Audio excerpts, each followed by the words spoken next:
오늘은 예배할 결심이라는 제목으로 은혜를 나누고자 합니다.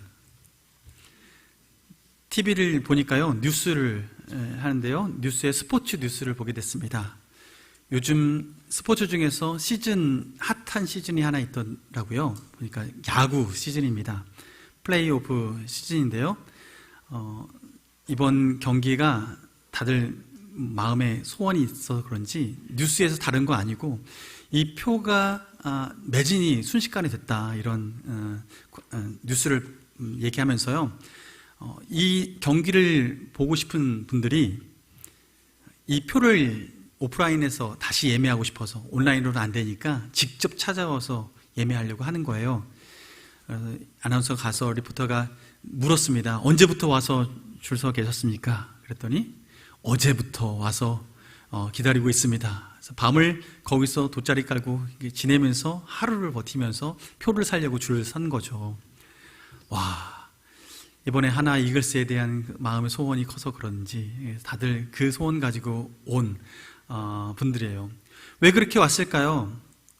현장에서 그 경기를 보고 싶은 마음에 그곳에 온 거죠.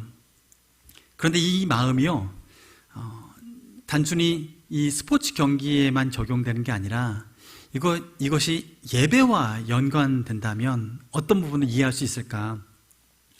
여러분, 하루 전날 와서 표를 사려고 했던 그 팬은 결국엔 야구를 예배하는 거죠. 그만큼 가치 있게 여겨서 희생하는 겁니다. 왜 그렇습니까? 너무나 좋아하니까, 사랑하니까, 내 삶에 있어서 이만큼 가치 있다라고 여기니까 그 가치 있는 만큼 시간을 투자하는 거죠. 자기의 마음을 투자하는 겁니다. 예배가 무엇일까요? 예배는 예배 대상을 내가 어떻게 가치 있게 여기느냐를 표현하는 방식이기도 합니다. 생각해 봤어요. 그 뉴스를 보고, 만약에 우리 교회가 사람들이 꽉 차서 사람이 운집할 수 없을 정도로 되어 있을 때, 만약에 문 밖에서 하루 전날 와서 제일 앞에 앉으려고 전날 와서 잠자고 텐트 치고 돗자리 깔고 기다릴 분이 누구 있을까? 몇 명 있을까? 네, 눈빛을 보니까 저 여기 있습니다 라고 하시는 것 같은데요. 네, 예배 우리가 드림에 있어서 우리는 이 예배의 가치가 얼마만큼인지, 우리가 그만큼 예배 드리기 위한 마음에 그런 갈증들이 있는지, 그런 소원함이 있는지 저는 돌아보게 되더라고요. 저는 그걸 보고서요, 그렇다면 우리가 예배할 때 우리는 어떤 마음의 결단이 필요할까? 이분들은 야구 볼 결심으로 그가 그렇게 시간을 내서 갔는데, 돈도요, 안표가요 수십 배 뛰었더라고요. 그 안표를 사서라도 보고 싶은 마음에 사람들은 그렇게 투자해서 가는데, 우리는 예배할 결심을 한다면 우리는 어떤 마음을 가지고 예배하는가? 이 부분을 좀 돌아봤으면 좋겠습니다. 여러분, 예배할 결심을 한다고 할 땐 우리 안에 전 세 가지를 오늘 나누고 싶은데요. 야구를 보기 위해서 줄 서서 나아간 사람들은요, 왜 그곳에 나갈까요? 기대감이 있었습니다. 무엇에 대한 기대감이 있을까요? 네, 내가 응원하는 팀이 승리할 거라는 기대감을 가지고, 승리할 때 내가 그 현장에 있어야지 라고 생각하고 그 자리를 찾아 나가는 거죠. 그래서요, 예배할 결심, 그것과 연계해서 예배할 결심을 가진 사람이라면, 예배할 결심을 가진 자는 결국엔 기대감을 가지고 예배하게 되는 겁니다. 여러분은 오늘 예배 자리에 오는데 어떤 기대감을 가지고 오셨습니까? 스포츠 팬들은 승리할 기대감을 가지고 왔는데요, 적어도 우리가 예배할 때는요, 우리 마음에도 그런 기대감이 있어야죠. 예수님께서 이 땅에 오셔서 많은 기적을 베푸셨는데요, 예수님을 찾아서 많은 사람들이 그 앞으로 찾아왔습니다. 그 사람들, 병든 사람 왔고요, 귀신 들린 사람들도 왔고, 삶의 문제를 가지고 있던 사람들이 하나둘씩 왔습니다. 운집해서 왔습니다. 왜 왔을까요? 병을 고치고 싶어서 온 것이고요. 귀신으로부터 자유케 되기 위해서 왔고요. 내 삶의 문제가 해결되기 바라면서 왔습니다. 예수님을 만나면 그것이 해결될 것이라는 기대감을 가지고 왔습니다. 그러니요, 나병이 들어서 사람들에게 가까이 갈 수 없고 멀리서나마 사람들과 이야기 나눌 수 있는 그 나병 환자, 예수님이 지나간다는 그 소문을 듣고 그 앞에 기다리다가 저 멀리 지나가는 예수님, 그분과 만나보고 싶고 대화라도 한번 해보고 싶은 마음에 다윗의 자손 예수여, 나를 불쌍히 여기소서. 다윗의 자손 예수여, 나를 불쌍히 여기소서. 목이 터져라 예수님의 이름을 부르고 예수님의 가는 길을 멈춰 세우며 주님을 만나고 싶은 그 마음을 표현했죠. 그들의 마음 가운데 그렇게 간절히 부르짖는 이유는 무엇이었습니까? 예수님이 내 삶의 문제를 해결할 수 있는 분이시다라는 그 기대감이 있었기 때문입니다. 여러분, 우리는 오늘 예배 자리에 나왔습니다. 어떤 기대감으로 나왔습니까? 단순히 예배 시간이 되어서 나오고 일주일에 한 번 약속했으니 나오고, 그게 아니라 우린 하나님 앞에 나왔을 때 살아계신 그 하나님 앞에 주님께서 주시는 은혜에 대한 소원함과 기대감이 있기 때문에, 우리 삶의 승리를 바라보며 나아가고자 하는 그 기대감이 있기 때문에 나오는 줄로 믿습니다. 하나님은 우리에게 그렇게 나오라고 말씀하시는 거예요. 오늘 읽은 본문 말씀을 보면요, 아브라함이 12장 앞절에 지난주에 살펴봤던 내용에 보면 하나님으로부터 본토 친척 아비집을 떠나라 라는 명령을 받고 그는 떠납니다. 어디로 갈지 몰라, 갈 바를 알지 몰라, 무엇을 향해서 가야 될지 몰라, 그래도 갔습니다.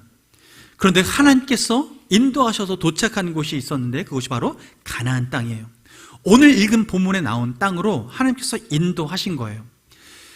하나님께서 그렇게 가라고 하실 때 네가 복이 될지라 라고 얘기하시면서 약속을 주셨고, 복이 될 결심으로 선교의 마음으로 그는 떠납니다. 그래서 오늘 지역에 도착하게 돼요. 이 가나안 땅에 도착해서 그가 오늘 한 일이 무엇인가 보면요, 창세기 12장 7절 말씀을 우리 다시 한번 보도록 하겠습니다. 여호와께서 아브라함에게 나타나 이르시되 내가 이 땅을 내 자손에게 주리라 하신지라. 자기에게 나타나신 여호와께 그가 그곳에서 제단을 쌓고, 오늘 7절 말씀을 보면 하나님께서 가라한 곳에 갔고 도착을 했습니다. 근데 그 도착한 곳에서 하나님께서 다시 임재하셔서 말씀하십니다. 약속의 말씀을 하시는데 어떤 약속의 말씀을 하시냐면, 네가 지금 여기 도착한 이 땅을 너에게 줄게 라고 약속하시는 거예요.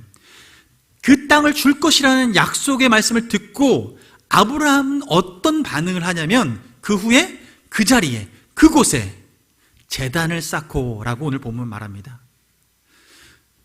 여기서 우리가 기억할 것은 무엇이냐면, 하나님께서 아브라함을 보내시고 그리고 그곳에서 약속의 말씀을 주신 후에 아브라함의 반응이에요. 그 반응은 무엇입니까? 제단을 쌓았죠. 왜 제단을 쌓았을까요? 어떤 마음으로 제단을 쌓았을까요? 저는 묵상하면서 그런 생각이 듭니다. 아브라함이 제단을 쌓는데요, 그 전에 주님의 말씀을 듣잖아요. 이 땅을 주리라. 아브라함은요, 이 약속의 말씀을 이루실 하나님에 대한 기대감을 가지고 제단을 쌓았습니다. 약속하신 분은 신실하셔서 그 약속을 반드시 지키신다라는 그 약속에 대한 신실한 믿음을 가지고 그는 그곳에 제단을 쌓아요. 그리고 예배를 드리는 거예요. 여러분, 우리가 예배 자리에 나올 때 단순히 좋은 일이 있겠지, 마음에 찜찜하진 않잖아. 교회에 나오면 주일 빠지면 괜히 오늘 하나님께서 벌 내실까봐 겁나는데, 적어도 그런 마음은 안 들잖아. 여러분, 우리가 그렇게 해서 예배하는 거 아니잖아요. 하나님께 예배하는 것은요, 주님께서 이미 베푸신 은혜가 있는데, 그리고 그 약속을 신실하게 지킬 것을 믿고 우리는 예배하는 거예요. 어떤 기대감을 가지고 예배를 합니까? 주님께서 우리에게 약속하신 것, 그것이 이루어질 거라는 믿음을 가지고 하는 거예요. 여러분, 그 다음 절을 보세요. 8절 말씀을 보면 아브라함이 이동을 합니다. 거기서 베델 동쪽 산으로 옮겨 장막을 치니 서쪽은 베델이요 동쪽은 아이라. 그가 그곳에서 여호와께 뭘 했어요? 제단을 쌓고 여호와의 이름을 부르더니 라고 말합니다. 그가 처음 제단을 쌓았던 그곳에서 옮겨서 베델 지역에 가서 다시 제단을 쌓아요. 옮기자 다시 제단을 쌓는데 왜 쌓았을까요? 그곳에서 여호와의 이름을 불렀어요. 왜 불렀을까요? 저는 그 시간을 묵상해 보면 아브라함이요 그 약속의 말씀을 붙들고 이 지역에서 이곳으로 옮겼을 때에 그 약속을 신실하게 이루실 그 하나님을 또한 기대하면서 내가 거처를 옮길지라도 그곳에서 하나님은 여전히 약속하신 말씀을 이루기 위해서 일하시는 하나님이시다. 그러므로 그 약속을 이루실 하나님을 기대하면서 그는 또한 그 자리에서 단을 쌓고 예배하는 거죠. 여러분, 우리가 오늘 주일에 시간을 구별해서 예배합니다. 일주일의 시작을 예배로 시작합니다. 주의 첫날이 주일입니다. 하나님 앞에 이 첫날을 예배로 드리는 것은 하나님 앞에 약속을 받은 자이기 때문에 하나님께 그 약속을 믿음으로 예배하는 거예요. 주님이 무슨 약속을 하셨습니까? 예수 그리스도를 이 땅에 보내시고 우리를 위해서 대신 죽어주시고 우리에게 영원한 생명을 약속하신 주님, 예수님이 다시 오실 그날에 우리가 하나님의 백성으로 하나님의 영광에 참여하고 하나님의 나라에 백성답게 자녀답게 살 것이다 라는 이 약속을 해주신 그 약속을 우리는 붙들고 주일마다 주일의 그 첫날 예수 그리스도께서 죽으시고 부활하신 그날을 기념하면서 우리는 예배합니다. 하나님께서 그 부활에 동참하게 하실 그 약속을 우리는 믿고 예배하는 거예요. 우리는 그것을 기대하고 예배하는 거예요. 그것을 소망하고 예배하는 거예요. 하나님이 약속하신 것을 이루실 것을 믿고 예배하는 거예요. 여러분, 우리는 이 자리에 그냥 때가 돼서 예배하는 존재가 아니라 약속을 믿고 예배하는 존재입니다. 하나님이 약속을 신실하게 이루실 것을 믿고 예배하는 존재가 바로 성도인 것입니다. 하나님은 그래서 우리에게 오늘 이렇게 예배하라고 하시는 거예요. 그러니 그 기대감 없이 예배하는 것은요, 껍데기 예배인 거죠. 하나님은 우리에게 진실하게 예배하길 원하시는데 그 기대감을 가지고 주님 앞에 나오라 하시는 거예요. 여러분, 그러므로 우리는 예배할 때요, 간신히 예배 시간 맞춰서 땡 하고 들어오는 그런 마음이 아니라 예배 5분 전, 10분 전 이 자리에 나와 주님을 예배하고 주님과 교제할 것을 기대하면서 우리의 마음을, 그 기대감을 시간에 담아서 올려드리는 거죠. 또한 우리의 그 기대감을 주님 앞에 물질을 담아서 올려드리는 거죠. 여러분, 우리는 어떤 기대감을 가지고 예배를 합니까? 하나님은 그 기대감에 반드시 응답하십니다. 하나님께서 그것을 기대하고 계시고 우리에게 그렇게 참여를 얘기하고 계시는 거예요. 그래서 시편 37편 9절 말씀에는 이렇게 말씀하세요. 진실로 악을 행하는 자들은 끊어질 것이나 여호와를 소망하는 자들은 땅을 차지하리로다. 아멘. 여호와를 소망하는 자, 여호와를 향하여 기대감을 가지고 주님께서 응답하실 것을 소망하는 자에게는 땅을 차지하게 하리라, 즉 약속을 받게 하리라, 응답받으리라 라고 얘기하시는 거예요. 여러분, 우리는 예배 자리에 나왔을 때 그냥 나와서 시간을 때우고 가는 존재가 아니라 그 응답을 누릴 사람이 바로 우리임을 믿습니다. 그러므로 우리가 기대감을 가지고 예배할 결심을 한다면 하나님은 우리에게 소망을 주십니다. 우리가 그 소망을 붙들고 믿음으로 이루어질 것을 바라면서 나아가게 되는 거예요. 여러분, 그래서 아브라함이 그 이후에 어떤 행보를 경냐하면요, 12장 후반절을 가면 그가 가뭄을 맞이하게 됩니다. 그 가뭄을 피하기 위해서 그가 간 곳은 애굽입니다. 그곳에서 조금 삶을 피려고. 그런데 갈 때 두려움이 있었어요. 왜냐하면 어여쁜 아내가 있어서. 그래서 그 아내가 사람들의 눈에 들어서 빼앗길까 봐 두려움에 누이라고 얘기하고 가게 하고, 결국 그곳에 들어가서 누이라고 얘기하니까 그 왕이 그 아내를 취해가죠. 이 생각지 못했던 이 일들이 벌어지면서 아브라함에게 위기가 찾아옵니다. 그러나 하나님은 그 가운데 그를 보호하십니다. 왕을 깨우쳐 주셔서 아내를, 사례를 다시 돌려주고 왕이 그를 내보내죠. 근데 그때 내보낼 때 어떻게 내보냅니까? 창세기 13장 1절 말씀 보면 그에게 많은 예물을 줘서 내어 보냅니다. 1절 말씀 보면요, 그래서 아브라함이 애굽에서 그와 그의 아내와 모든 소유와 롯과 함께 네겝으로 올라가니, 2절 말씀 보면 가축과 은과 금이 풍부하였더라.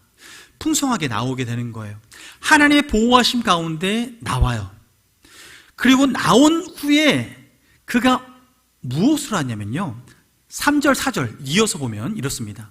그가 네겝에서부터 길을 떠나 베델에 이르며 베델과 아이 사이 곧 전에 장막 쳤던 곳에 이르니 그가 처음으로 제단을 쌓은 곳이라 그가 거기서 뭐 했어요? 여호와의 이름을 불렀더라. 예배했어요. 자, 여기 이 상황을 잠깐 보세요. 아브라함이 약속을 받고 제단을 쌓아서 베델에서 예배를 했습니다. 그런데 그에게 상황에 어려움이 찾았습니다. 공고가 찾아왔습니다. 가뭄이 찾아왔습니다.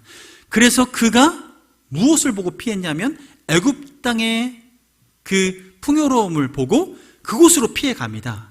그런데 하나님은 그곳에서 그를 있게 하지 않으셨어요. 하나님께서 주실 땅에 그가 있기를 원했어요.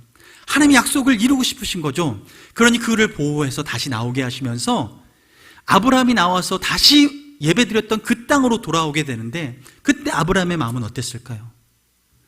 하나님께서 내게 상황을 보고 움직이라고 하시는 게 아니구나. 그 상황을 보고 내가 그 상황에서 주변 사람들 보고 애굽에 가면 안전하겠지라고 생각하면서 움직였지만 애굽이 나를 살려주는 것이 아니라 하나님이 나를 살려주시는 것이구나. 그가 그것을 믿고 다시 베델로 돌아와서 그곳에서 예배하면서 여호와의 이름을 부르는 거예요. 하나님과 약속했던, 하나님이 나에게 약속해 주셨던 그 약속을 다시 한번 되새기면서 하나님께서 이루실 것을 소망하며 나아가는 것이죠. 여러분, 우리의 인생은 예배의 연속입니다. 하나님께서 주신 소망, 그러나 내 눈에 보이는 절망, 이 사이에서 갈등, 그리고 그 걸음 가운데 좌절했다가 다시 주님께 돌아오고, 좌절했다 다시 주님께 돌아오고, 이 반복되는 여정 가운데 우리의 삶을 다시 바로잡는 것은 예배 가운데 다시 바로잡게 되는 것입니다. 하나님은 우리에게 그 초점을 다시 맞추게 하는 거예요. 하나님께 다시 소망을 두고 하나님을 기대하고 나아가도록 우리를 이끌어 가시는 거죠. 그 과정을 이끌어가는 그 걸음걸음이 예배인 거예요. 여러분, 오늘도 그 소망 가운데 예배에 나온 줄로 믿습니다. 그 소망의 하나님이 여러분을 만족시켜 주실 것입니다. 우리의 아버지 하나님이시기 때문입니다. 하나님께서 우리에게 그렇게 걸음걸음 걸어가게 하세요. 자, 그렇다면 우리가 이렇게 기대감을 가지고 예배할 결심을 하고 주님 앞에 나올 때 우린 어떻게 또한 예배해야 되는가? 또 다른 결심이 있어야 돼요. 그것은 무엇이냐면 반응할 결심을 해야 합니다. 예배할 결심을 가진 자, 반응으로 예배할 결심을 가져야 한다는 거예요. 반응이라는 것은요, 교제하는 거예요.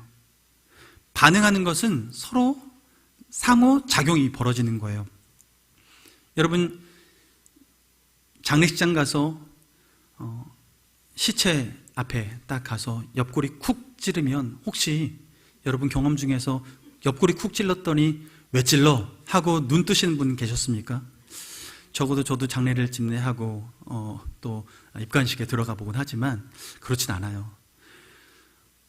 죽은 시체는 말이 없습니다. 죽은 자는 말이 없어요. 하나님은 살아계십니다. 하나님은 살아계셔서 반응하십니다. 하나님은 역사하십니다. 하나님은 일하십니다. 그러므로 우리가 예배할 때는 죽은 우상에 대해서 예배하는 것처럼 예배하는 게 아니에요. 우리가 똑같은 말을 반복하면서 그 횟수를 채우면 이루어질 것이다 라고 생각해서 기도하는 게 아니에요. 남녀호랑개교는 그렇지 않죠. 단어를 몇 번 하루에 말을 해야 그 횟수를 채워야 돼요. 그래야 자기 복이 쌓인다라고 얘기해요. 그래서 집안에 신주단지 놓고 매일 아침마다 시간을 정해놓고 그렇게 해요. 그런데요, 우리 주님은 우리가 그렇게 예배할 존재가 아니에요. 우리 하나님은 살아계십니다. 그러므로 그 살아계신 하나님 앞에 언제라도 기도하고 예배하는 거예요. 그렇다면 하나님이 살아계셔서 예배한다라고 한다면 반대로 우리는 하나님 앞에 어떤 존재가 되어야 될까요? 우리 또한 살아계신 하나님 앞에 반응하는 존재가 되어야 합니다. 그래서 예배의 이 자리는요, 하나님 앞에 반응하는 것들로 채워져 있습니다. 들어오셔서 여러분 찬양하죠. 찬양으로 하나님 앞에 반응해 올려드리는 거예요. 하나님이 어떤 분인지를 우리가 고백하는 거예요. 기도로 반응하는 거예요. 하나님께서 내 기도를 들으시고 응답하실 분이시기 때문에 듣는 그 하나님 앞에 내가 고백하는 거예요. 그렇게 기도로 하나님 앞에 반응하며 나아가는 것, 이것이 우리가 살아있기 때문에 하는 것이죠.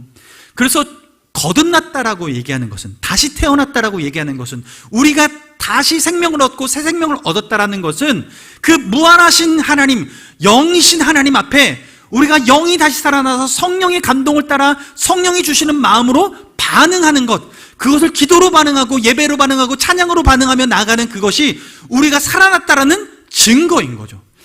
하나님은 우리에게 그렇게 새로운 존재로 만들어 주셔서 전에는 하나님께 무관심했고 적극적으로는 하나님께 반응하며 살아갔다가 이제는 살아계신 하나님을 인식하고 그 주님 앞에 올바른 반응을 해 나가는 것, 이것이 신앙 생활인 것입니다.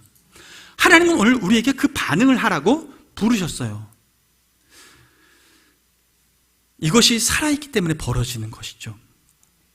근데 이게요, 하나님께서 이렇게 반응하는 것은 왜 반응하게 하시는가? 하나님과 우리가 더 친밀해지기를 바라시기 때문에 반응하게 하시는 거예요. 여러분, 저는 결혼을 했습니다. 모르셨나요? 한 번 했습니다. 지금 살고 있는 아내와 살고 있습니다. 저와 아내는요, 동갑입니다. 그리고 교회에서 만났습니다. 제가 아내가 다니는 교회에 출석을 했습니다. 고등학교 1학년, 중학교에서 고등학교 넘어갈 그때 출석을 했습니다. 아내와 저는 거의 10년지기 친구였습니다. 서로에게 감정이 있었을까요? 네, 없었어요. 아내도 저에게 감정이 없었고 저도 아내에게 감정이 없었으니 10년간 그렇게 툭툭툭 하면서 지냈죠. 그렇게 지내는데요, 저와 아내가 결혼한 건요, 딱 1년 교제하고 결혼했습니다. 2002년도 월드컵이 끝나고 나서 결혼식을 올렸는데, 그 한 해 전에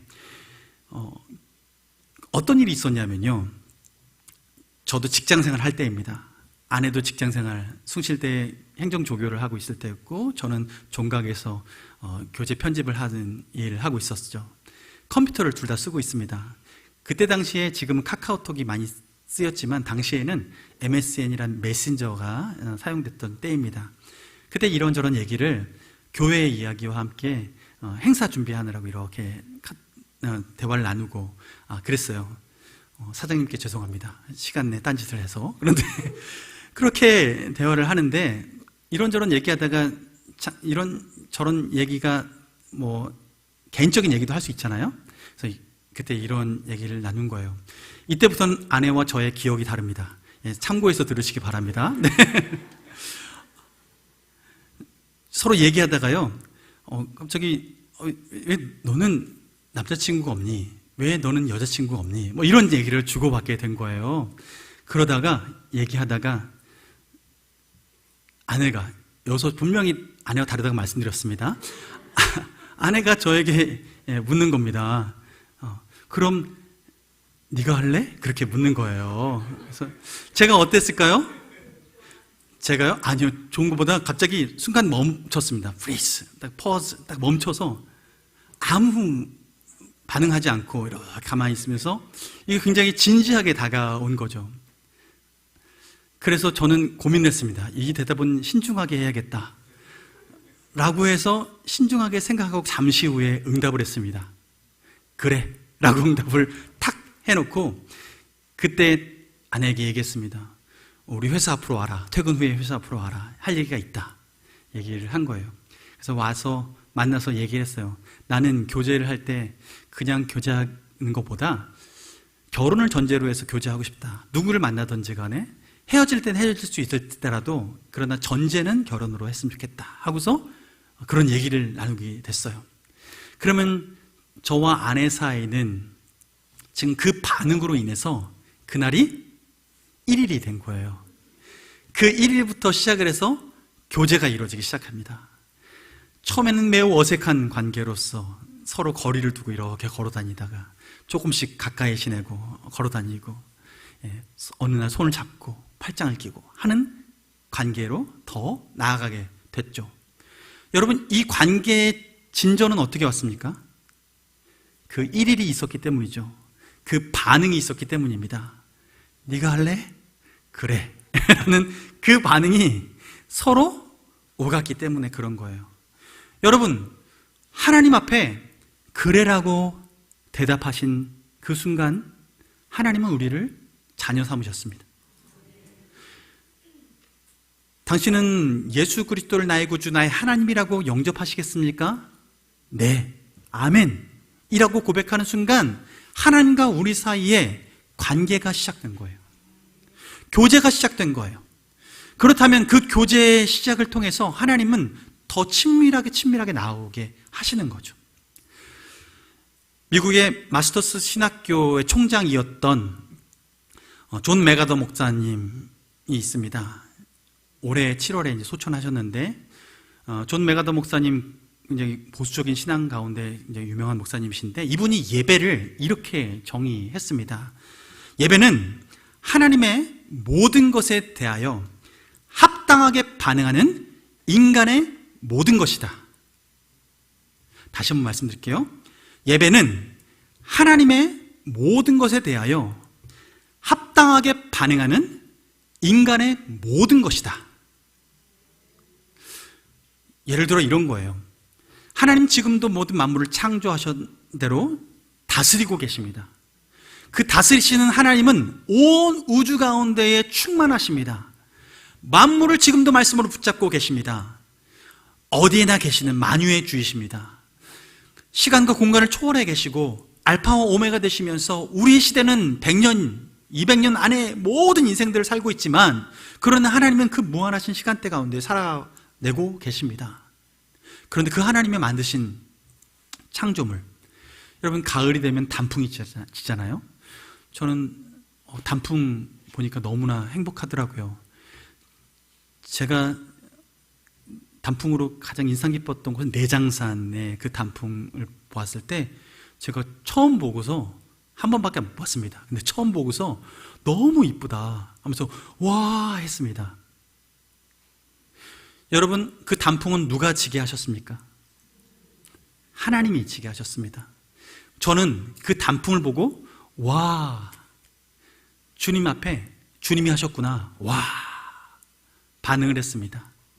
이것은 무엇일까요? 하나님 앞에 예배한 것입니다. 하나님의 그 모든 것에 합당하게 반응하는 우리의 모든 그 반응은 하나님 앞에 예배가 되는 것이죠. 그러므로 하나님께서는 우리 삶에 한순간도 홀로 내버려 두지 아니하시고 우리의 동행하시는 그 하나님을 우리가 인식하며 살아가면, 그러면 우리는 그 모든 삶의 순간순간 하나님께 반응하는 그 순간순간 그 모든 것은 예배입니다. 그러므로 우리는 어떻게 삶이 예배가 될 수 있습니까? 라고 말하지만 이것만, 지금 이 자리에서 드리는 예배만 예배라고 생각하면 그건 불가능한 예배죠. 그러나 예배가 하나님의 그 모든 것에 합당하게 반응하는 우리의 모든 것이라고 말한다면 우리의 삶의 모든 순간순간은 하나님께 예배로 올려드릴 수 있습니다. 하나님을 인식하고 이것이 주님이 하신 것입니다 라고 고백하는 순간 우리는 그것을 예배라고 표현할 수 있는 것이죠. 잠언 3장 6절 말씀에 그래서 이렇게 말씀하시는 거예요. 너는 범사에 그를 인정하라. 그리하면 내 길을 지도하시리라. 범사의 모든 순간에 우리를 빼놓지 않으시고 함께 하시는 그 주님을 우리가 인정하면서 살아갈 때 우리는 그 걸음을 인도하시는 그 하나님께 반응하며 나아가는 그 순간이 예배의 순간이 된다는 거예요. 여러분, 그러므로 우리는요, 길 가다가 창경궁 지나가면서 예쁘다 하면서 사진 찰칵 찍는 순간, 그때 하나님을 인식하고 찍는다면 그것은 예배입니다. 하나님 앞에 우리가 서로를 바라보면서 하나님이 지으신 피조물로서 너무 아름답습니다, 주님이 하셨네요 라고 인정하고 서로를 바라보고 축복한다면 그 순간도 주님을 높여드리는 예배인 것입니다. 여러분, 우리는 예배하는 존재입니다. 우리의 평생을 예배하는 존재입니다. 주님 없이 살아갈 수 없는 존재가 우리이기 때문에 그렇습니다. 그렇다면 여러분, 하나님 앞에 교제할 반응, 그 반응으로 예배할 결심, 그래서 하나님과 더 친밀해지는 우리가 되길 원합니다.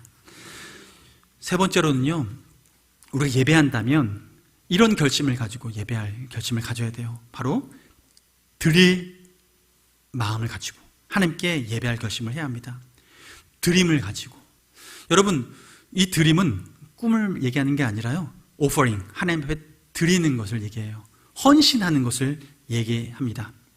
아브라함이 하나님께 이렇게 부름받아서 나와서 약속의 땅에 머물고 또 하나님께서 지속적으로 부르시는 가운데 제단을 쌓고 예배하는 삶을 살았습니다. 아브라함의 예배의 절정은 어디였을까요? 바로 그 독자 아들 이삭을 주님 앞에 바치는 순간입니다.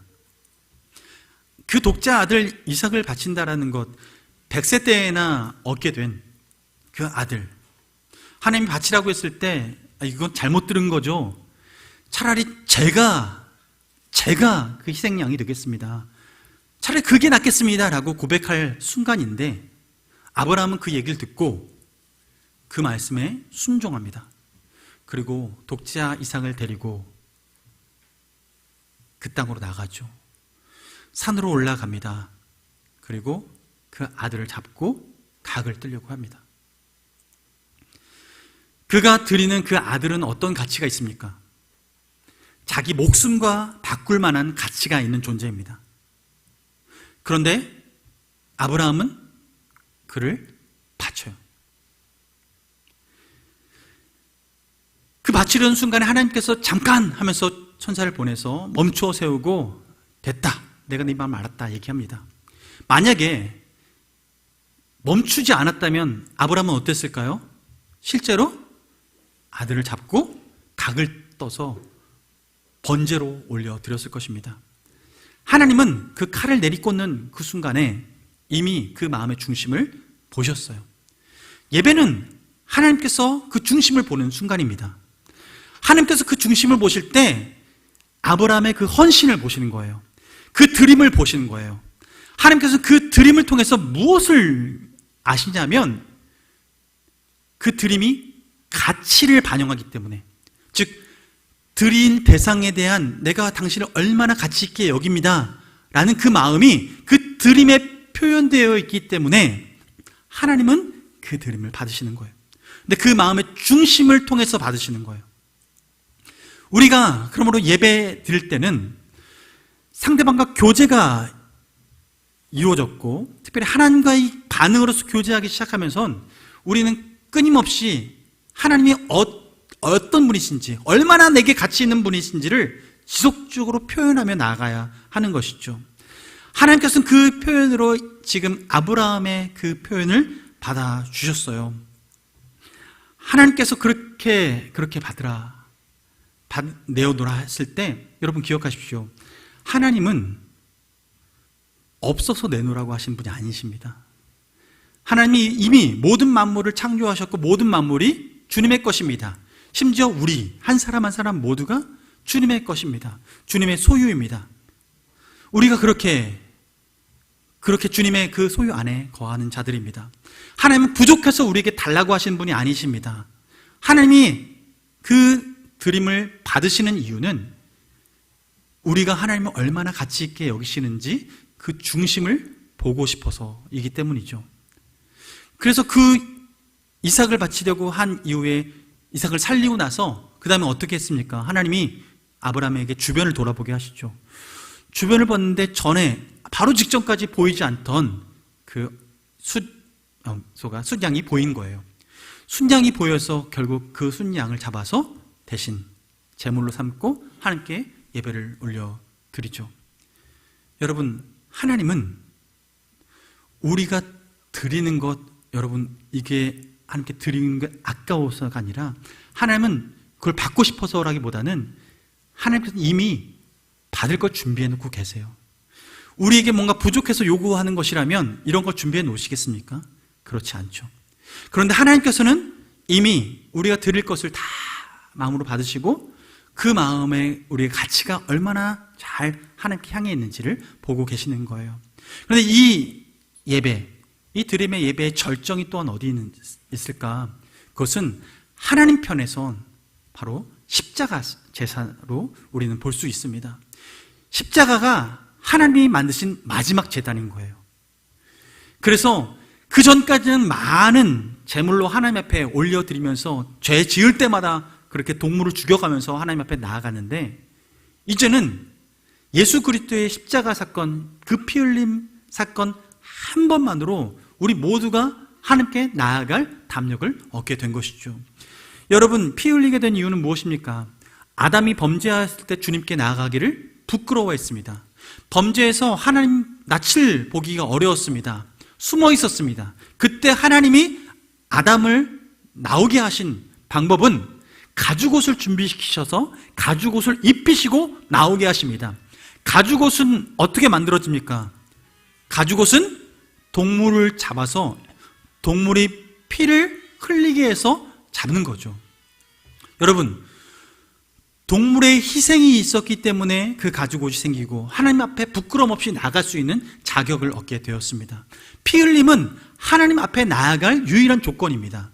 그래서 그 후에 모든 제사는 피 흘리는 제사가 같이 이루어졌어요. 희생의 제사가 이루어졌어요. 그런데 그 희생의 제사의 마침표를 누가 찍었다고요? 예수 그리스도께서 찍으신 거죠. 십자가에서 이 십자가를 제단 삼으셔서 그곳에 오르셔서 모든 물과 피를 다 흘리시고 몸이 찢기시고 향유 옥합처럼 그 몸을 깨뜨리셔서 우리에게 그 모든 제사를 마무리 짓게 하셨어요. 하나님과 소통하는데 이제는 더 이상 가림막이 없다 하시면서 제단에 있었던 휘장을 다 가르시고 하나님 앞에 나아갈 수 있도록 하신 거예요. 이제 예배의 문이 열렸고 하나님과 관계의 문이 열렸고 그 희생을 통하여서 이 모든 문이 열리게 된 것이죠. 여러분은 예배 가운데 어떤 희생으로 나아가고 있습니까? 무엇을 드림으로 나아가고 있습니까? 시간을 드림으로 나아가고 물질을 드림으로 나아가고, 여러분, 이거 주님 앞에 아깝다라는 생각이 아니라 마땅히 그렇습니다라는 고백이 되길 원합니다. 이미 주님께서 우리에게 그 모든 것을 주셨습니다. 그러므로 이후에 드려지는 예배는, 십자가 사건 이후에 드려지는 그 모든 예배는 하나님께 무엇을 얻어서가 아니라 하나님이 이미 주셔서 그것에 대한 감사의 마음으로 드려지는 것이 예배인 것이죠. 하나님은 우리가 그 예배의 질서를 잡아가기를 원하시는 거예요. 여러분, 하나님께서는 오늘 이렇게 예배할 결심을 하고 나아갈 때 주님 앞에 그냥 시간이 되어서 나오는 것이 아니라 기대감을 가지고 예배할 결심을 가지라 하십니다. 그 하나님께서는 살아계시기에 반응할 마음을 가지고 반응으로 예배할 결심을 가지고 나오라고 하십니다. 그 하나님 앞에 살아있어서 반응한다면 그 하나님이 얼마나 가치 있는 존재인지 표현하기 위해서 주님 앞에 드릴 결심을 가지고 주님 앞에 예배하라 말씀하고 계십니다. 여러분, 우리가 이렇게 희생하고 반응하여 교제하고 또한 주님 앞에 기대감을 가지고 소망을 가지게 될 때 하나님과 우리 사이는 더 친밀한 관계로 나아가는 것이죠. 여러분, 그러므로 우리가 예배할 결심을 한다라는 것은요, 주님과 더 친해질 결심을 하는 거예요. 주님과 더 친밀해질 결심을 하기 위해서 이 자리에 나오는 거죠. 주님은 살아계신 분이기 때문에 그렇습니다. 인격적인 분이시기 때문에 그렇습니다. 우리가 그러므로 주님 앞에 이렇게 이 믿음 가지고 나올 때 하나님은 우리 삶을 변화시켜 나가시고 약속을 지키실 것입니다. 그래서 주님 다시 오실 그날에 우리가 주님 예수 그리스도 안에서 발견되어서 거룩한 존재로 하나님 앞에 자녀의답게 세워지고 하나님이 부끄럽지 않고 우리도 하나님 앞에 부끄럽지 않은 담대한 모습으로 주님 앞에 서게 될 줄로 믿습니다. 그 모든 여정을 예배로 채워나가며 선교로 부르신 하나님께서 그 선교의 시작점을 예배로 삼고 나아갈 때 우리 인생에 변화시키실 하나님의 그 놀라우신 계획을 우리 삶 가운데 이루시는 그 하나님을 경험하는 여러분 되기를 주님의 이름으로 축원합니다.